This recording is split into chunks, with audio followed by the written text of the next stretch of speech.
tout de suite, on va pas tergiverser, je vous propose tout de suite d'accueillir le second candidat. Le second candidat, il se déclare multiculturel, il accorde des places prépondérantes notamment à l'emploi, l'égalité des chances ou encore le mieux vivre ensemble. Il développe 12 engagements pour mieux vivre ensemble en Île-de-France. Homme politique mais également businessman, il a intégré le MoDem en 2008. Je vous demande tout de suite d'accueillir très fort s'il vous plaît monsieur Alain Dolium.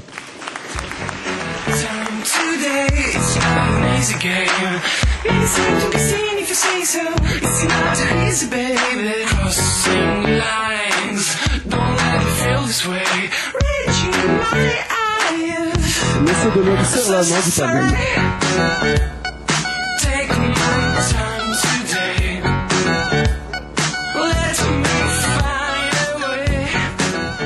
Monsieur Dolium, bonjour, merci infiniment d'avoir accepté notre invitation pour venir ici sur le plateau de Sciences Po TV. Tout de suite, je vous propose d'attaquer avec les 5 premières minutes. C'est un peu, je crois, le favori du public parce qu'il y a une petite question, vous verrez à un moment, mais je vous gâche pas la surprise. Alors, tout de suite, la première question qui me vient et que j'ai envie de vous poser, c'est s'il y avait une mesure à retenir dans votre programme, quelle serait cette mesure ? L'égalité des chances pour tous à travers une offre scolaire qui soit non discriminante, quels que soient les quartiers, quelles que soient les zones géographiques. Alors, comment est-ce qu'on applique cette mesure ? Cette mesure, elle passe par 2 choses. La première, c'est le processus d'orientation. Vous savez, aujourd'hui, on a une classe moyenne qui a le sentiment qu'elle se déclasse de manière assez rapide. Et pourquoi ? Parce que finalement, l'accès... voilà, je vais vous donner un chiffre. Aujourd'hui, en France, dans notre pays, vous avez 17 fois moins de chances d'accéder à une préparation aux grandes écoles que lorsque vous êtes donc fils d'ouvrier versus le reste. Ce qui veut dire qu'on a un vrai problème pour pouvoir équilibrer finalement les talents et favoriser la mixité sociale. Deuxième chiffre, vous avez 16% des étudiants, des élèves, qui sortent sans formation leur permettant d'accéder au marché de l'emploi. Là aussi, quand on examine les problèmes de plus près, on voit bien qu'à partir de la classe de la 4e, s'organise de manière sûre et efficace, malheureusement, une orientation vers des 4e qui sont dites d'élite, avec une option rare ou une langue étrangère, pour ne pas la citer, qui est l'allemand. Et puis quand vous avez l'information, vous savez qu'il faut prendre ces options rares, qu'il faut prendre cette langue étrangère. Et puis quand vous n'avez pas l'information, eh bien finalement, vos parents et vous-même, vous êtes un peu pris dans la nasse. Je veux pouvoir proposer à travers ce que j'ai appelé le passeport découverte, la possibilité pour les jeunes, quelle que soit leur zone d'appartenance, j'allais dire leur zone géographique, notamment les zones urbaines sensibles, les banlieues, mais aussi les zones en déshérence, et puis vous avez en Île-de-France beaucoup de zones rurales, leur proposer une meilleure circulation de cette information pour accéder dès leur plus tendre, dès leur plus jeune âge, à la bonne information permettant de prendre la bonne orientation en fonction avant tout de leurs talents, de leurs envies, de leurs ambitions, et de leur donner la possibilité d'exercer des études aussi brillantes que celles que l'on peut exercer à Sciences Politiques. Merci pour votre réponse. Alors tout de suite, je vous propose de passer à cette deuxième phase de notre première partie. C'est un peu complexe, je sais, mais à côté de vous, vous avez un bocal avec des papiers. Je vous invite à piocher celui que vous voulez et à me le passer, s'il vous plaît. Merci. Merci. Alors, dans ce papier, une petite question.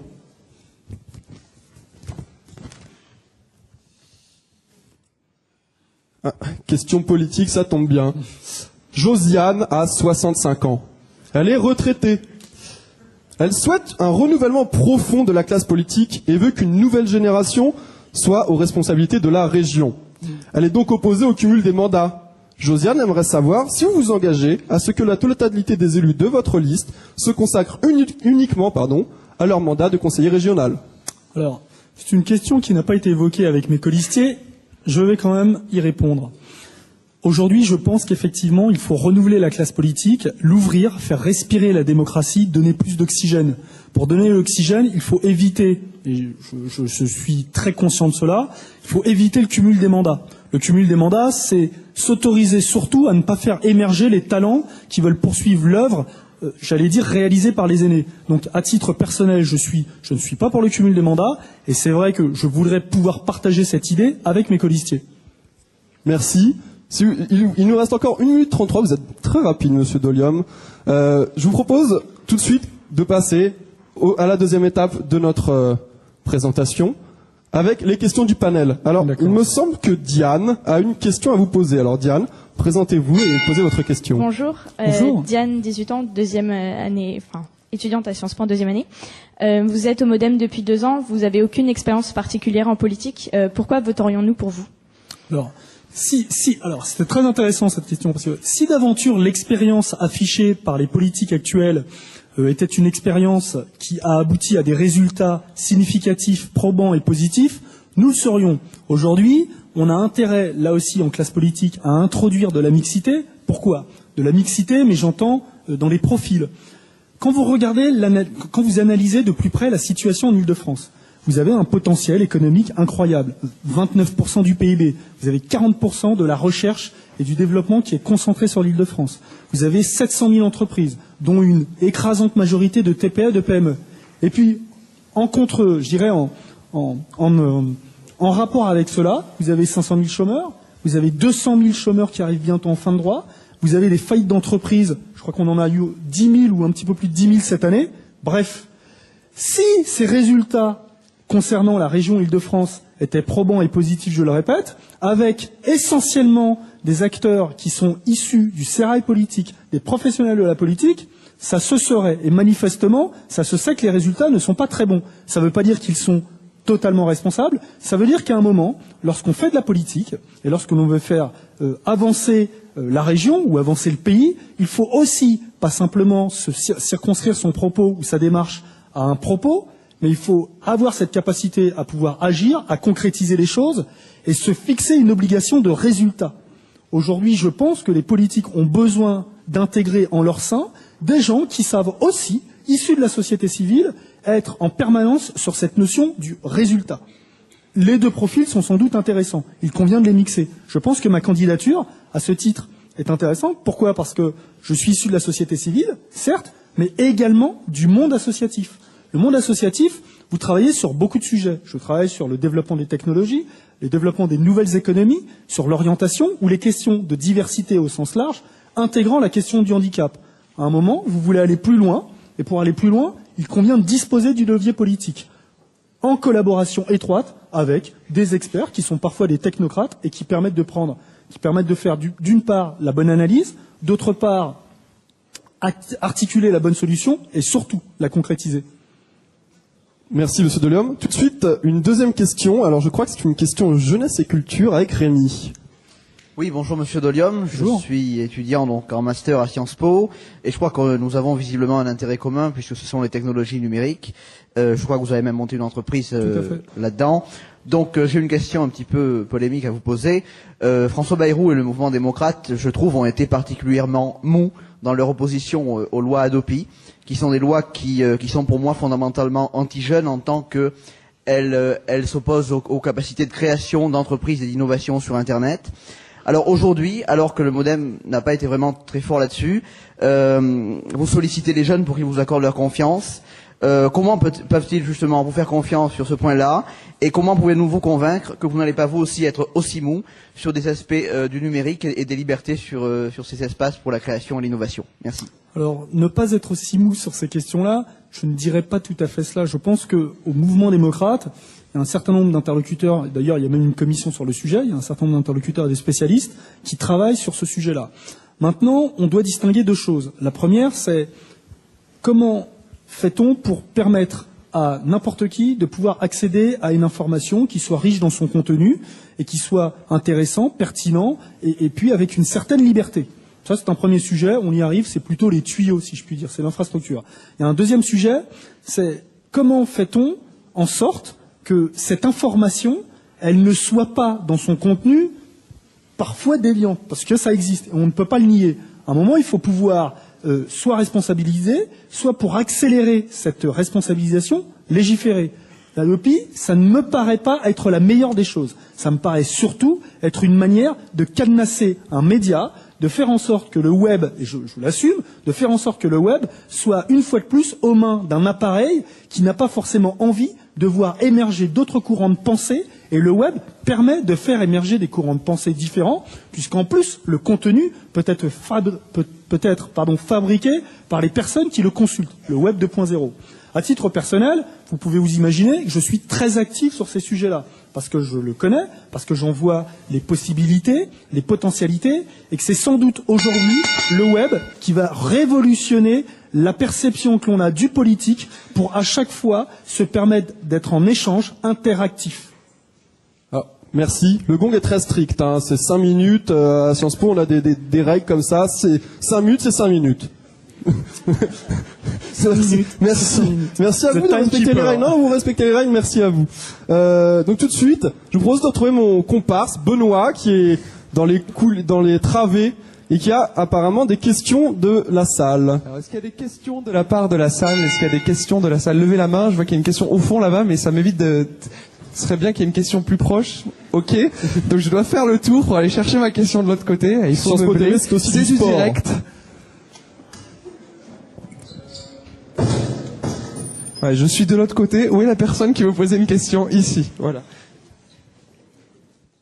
Bonjour Monsieur Dolium, Bonjour. Martial Prado, je m'occupe du site Nouveau Centre Sciences Po, donc je vous invite à consulter. Ma question est toute simple. Avec plaisir. Merci. Le modem soutient en Poitou-Charentes Ségolène Royal. Il y a 5 candidats, donc je voulais avoir votre avis là-dessus. Et également, on sait également que le modem a une stratégie à gauche depuis les municipales de 2008. Et donc aussi parce qu'il y a eu des alliances à Marseille, dans d'autres villes aussi, comme Agnières. Et donc je voulais savoir, pour le deuxième tour, si vous comptez soutenir Jean-Paul Huchon et ainsi que Cécile Duflot, puisqu'on sait bien que Huchon et Cécile Duflot feront ami-ami au deuxième tour. Merci à vous. Alors il y a 2 éléments dans votre question. Le premier élément relève de la région Poitou-Charentes. Vous avez noté que dans cette région, les personnes qui ont rejoint Ségolène Royal, ce sont des personnes qui finalement ne se trouvent plus au mouvement démocrate. Donc elles les ont rejoints avec une étiquette qui n'est pas forcément celle à laquelle vous faites allusion.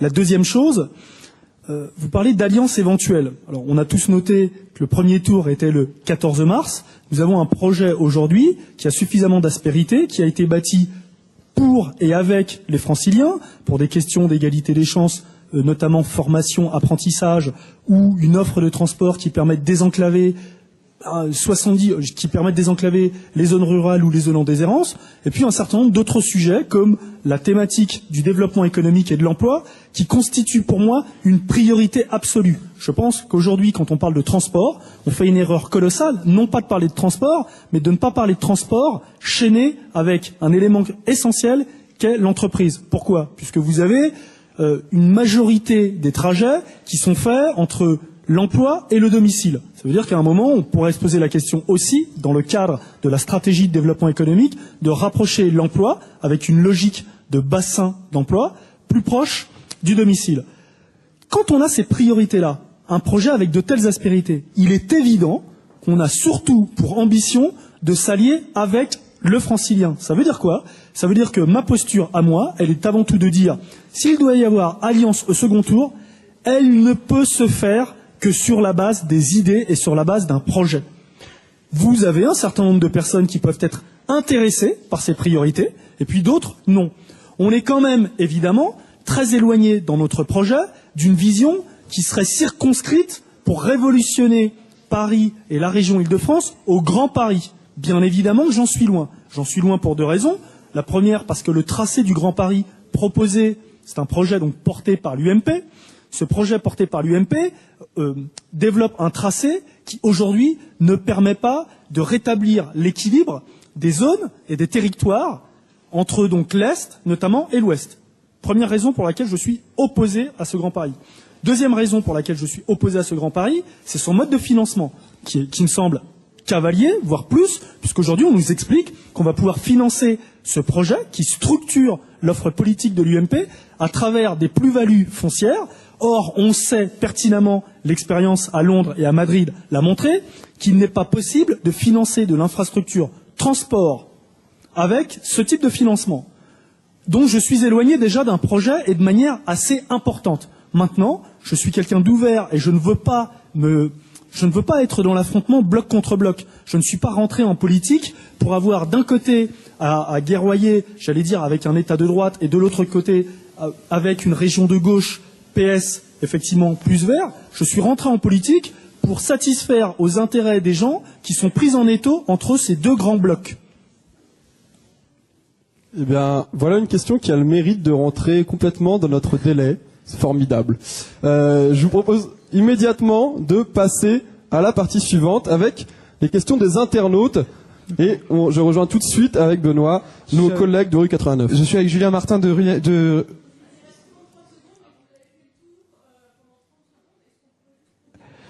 Alors, on va faire une entorse spécialement pour la personne très excitée au 4e rang.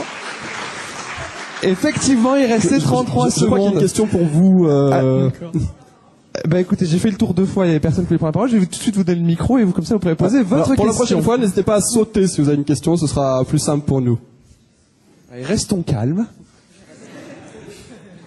Bonjour Alain Dolium, Eve-Marie Mété, étudiante en 4e année. On vient de voir Cécile Duflot, j'aurais souhaité savoir quelles sont vos propositions sur le thème de l'écologie. Ouais. Alors sur l'écologie, 2 aspects. Le premier, c'est de créer un fonds régional énergétique. Aujourd'hui, on a intérêt, pour pouvoir nourrir bien évidemment ce fonds, à favoriser les énergies non polluantes, en tout cas les énergies renouvelables. Ça veut dire que la région, déjà, elle doit se montrer exemplaire sur ce sujet-là. Pour se montrer exemplaire, vous savez que la région gère un certain nombre de bâtis et pas des moindres, notamment les lycées. Donc première mesure, avoir 100% des lycées sur la mandature qui soient effectivement des énergies produisant, des lycées produisant de l'énergie renouvelable. Deuxième chose, ça peut paraître futile, mais finalement c'est important. Aujourd'hui, vous avez des gens qui utilisent beaucoup de chaudières et des chaudières polluantes. Donc prime à la casse. Je ne prétends pas que la chaudière ou la prime à la casse pour la chaudière non polluante va relancer une partie de l'économie, comme ça avait été présenté lors de la prime à la casse. Je suis beaucoup plus modeste. En revanche, je pense que ça a introduit un comportement citoyen qui s'avère nécessaire. Troisième chose, vous avez aujourd'hui, quand on parle d'écologie, moi j'ai toujours envie de recentrer l'écologie dans ce qui fonde en fait, à mon avis, la ligne d'horizon, et qui serait une ligne d'horizon durable, en l'occurrence le développement durable. Le développement durable, ça veut dire quoi? Ça veut dire que, certes, il y a l'écologie, mais il y a aussi la responsabilité sociale et sociétale de l'entreprise, et la région a un rôle non négligeable sur ça, notamment en favorisant pour les petites entreprises l'accès à la commande publique et de manière totalement ouverte. Et puis aussi, il y a la dimension sociale qui vient être la deuxième composante du triptyque. Et la dimension sociale, c'est de favoriser l'économie sociale et solidaire. On voit bien que les choses, elles sont liées, elles sont interconnectées. On peut parler d'écologie avec une ambition qui est très forte, créer un fonds régional énergétique, mais on doit aussi parler du reste pour agir de manière durable, donc en développement durable. Parlons justement des questions des internautes de rue 89. Si je ne soulève plus le mouvement de foule. 33 secondes de gagner, mais il a quand même gagné 2 minutes au total. Enfin bon, je vous passe la parole à Julien Martin de rue 89. Bonjour Monsieur Dolium, Julien Martin, rue 89. J'ai pas eu beaucoup de questions pour vous, beaucoup moins que pour Cécile Duflot, désolé. J'espère que ça ne laisse pas pressentir une cote de popularité dans les sondages. Je ne sais pas, je pense que c'est une bonne indication quand même. Non mais c'est pour ça, je savais que vous alliez me servir ça, donc je me suis dit je vais vous le donner sur un plateau. Non, quand même... des compliments pour être aussi agréable. Alain Dolium est la preuve qu'on peut vouloir représenter ses concitoyens sans être un pro de la politique. Ça fait quand même du bien de voir ça. Et pas mal de questions sur vos relations avec François Bayrou. Une première question, il ne se sent pas un peu abandonné par Bayrou dans cette campagne? Pas de télé, pas de marché, pas de meeting?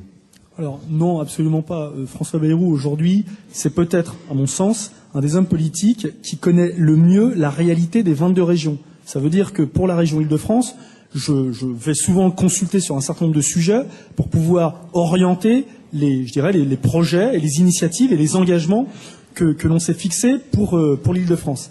Maintenant, ma relation avec François Bayrou, c'est la relation ni plus ni moins d'un chef de file régional avec le président d'un mouvement politique et d'une force politique d'envergure qui se veut en plus être une troisième voie pour, arrêter cet affrontement bloc contre bloc.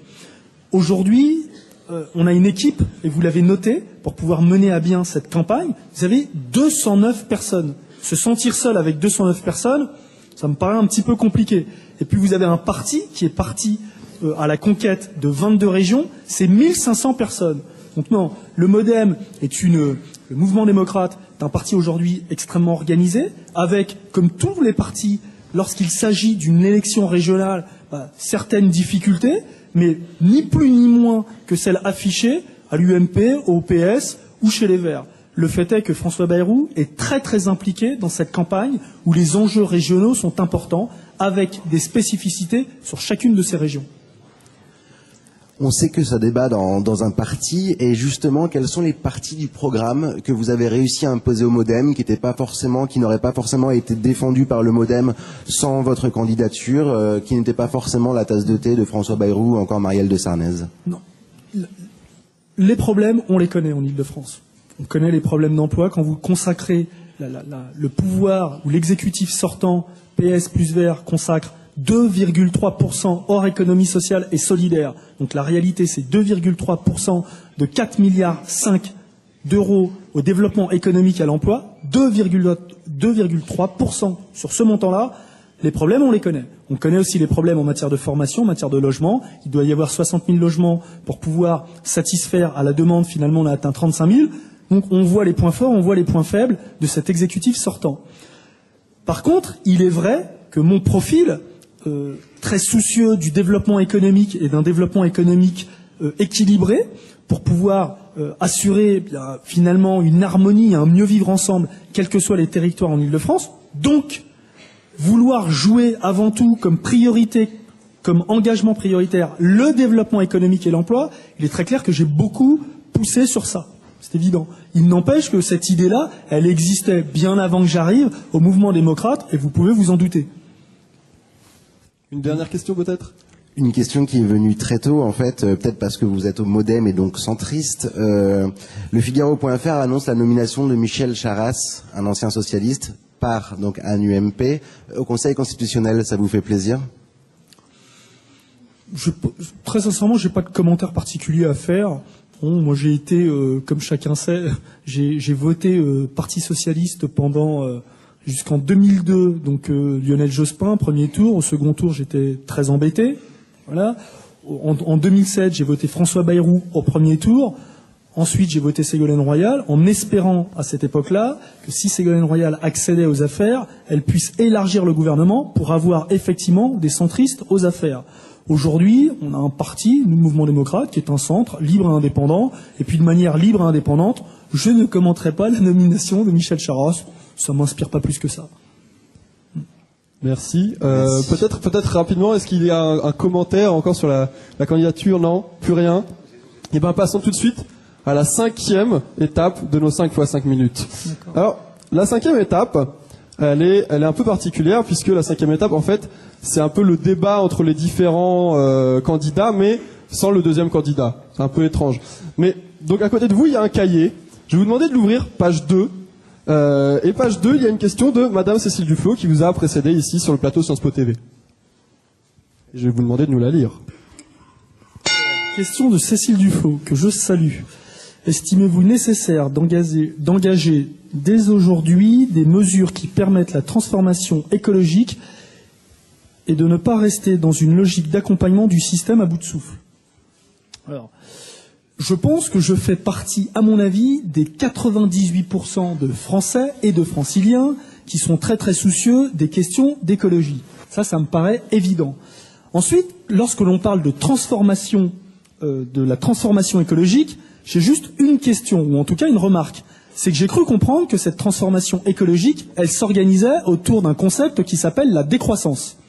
Vous pouvez vous imaginer que quelqu'un comme moi, qui est assez au fait des questions d'économie et de développement économique et d'emploi, la décroissance, c'est quelque chose qui lui fait terriblement peur. Je ne pense pas qu'aujourd'hui, ce soit l'élément structurant pour amener la société dans laquelle nous sommes à bon port, et encore moins la société, ou en tout cas l'Île-de-France, qui est, je le répète, en potentiel, la première puissance économique de France et d'Europe. Cela étant, je reconnais aisément qu'aujourd'hui, on est en retard. Il y a un retard significatif dans, pas la pensée écologique, parce qu'elle existe, et je trouve d'ailleurs qu'elle est plutôt bien portée par des gens comme Cécile Duflot. Je ne suis pas d'accord sur tout. Parfois, je trouve qu'il y a une approche dogmatique, mais cette transformation écologique, de manière séquencée, structurée, elle me paraît nécessaire, toujours, et je reviens à ce que je disais précédemment, si et seulement si elle est recentrée sur une perspective d'ensemble, qui est la durabilité. Et la durabilité, c'est avant tout 3 choses. La RSE, la responsabilité sociale et sociétale de l'entreprise, le social et sa dimension écologique. Merci. Je vous invite, avant de laisser un mot pour la candidate suivante, qui est la candidate du Front National, Madame Marie-Christine Arnautu. Je vous demanderai de laisser un mot. Pourquoi ça vous fait sourire? Je ne vois pas ce qui peut faire sourire. Mais en tout cas, juste avant, je vous demandais un petit mot de conclusion. Et surtout, je tenais à vous remercier d'avoir accepté de venir sur notre plateau. Mais un mot de conclusion, s'il vous plaît. Alors, merci. C'est moi qui vous remercie. Moi, j'ai beaucoup apprécié l'échange parce qu'on a la possibilité d'échanger très directement. Malgré un système de chronomètre un peu hard. Oui, mais ça, c'est pas grave. C'est pas grave. L'essentiel, c'est de pouvoir échanger en direct, d'être au contact et au plus proche. Et puis, c'est vrai qu'aujourd'hui, on a quand même un appareil, il faut le dire, et moi, c'est ce que je constate en tant que jeune produit politique. On a un appareil politico-médiatique qui est assez formaté. Et avoir la possibilité de s'exprimer à travers ce principe d'agora, même si c'est chronométré, je trouve ça très très très intéressant. Et puis aussi de savoir qu'il y a une jeunesse, et non des moindres, qui s'intéresse encore à la politique, malgré les difficultés aujourd'hui reconnues de l'exercice politique, ça me paraît extrêmement pertinent, prometteur et allant plutôt de l'avant. Alain Dolium, merci d'avoir accédé à notre invitation. Je vous demande à tous d'applaudir Monsieur Dolium. Et je vous laisse, avant de quitter l'estrade par la droite, remplir... Un stylo. On peut avoir un stylo, s'il vous plaît. Merci. Et puis je vous demanderai de quitter l'estrade par la droite, par le jardin, vous verrez, c'est très agréable. Oh, peut-être à la page d'après. J'en profite pour rappeler, parce que Monsieur Dolium récupère ces 2 minutes qu'il a eu en plus pour répondre sur une question. Absolument. Que les étudiants du MNUN vendent entre chaque candidat des confiseries et autres boissons.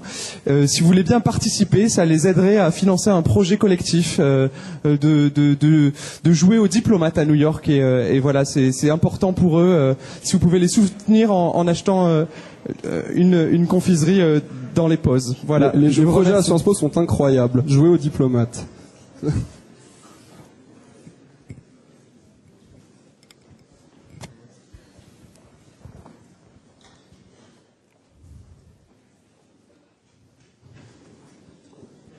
Je suis sûr que le public est impatient de savoir la question que vous posez à Madame Arnautu. Mais pour ça, il va falloir attendre un petit peu, désolé. À Sciences Po TV, on est comme ça, on a bien gardé le suspense, donc suspense.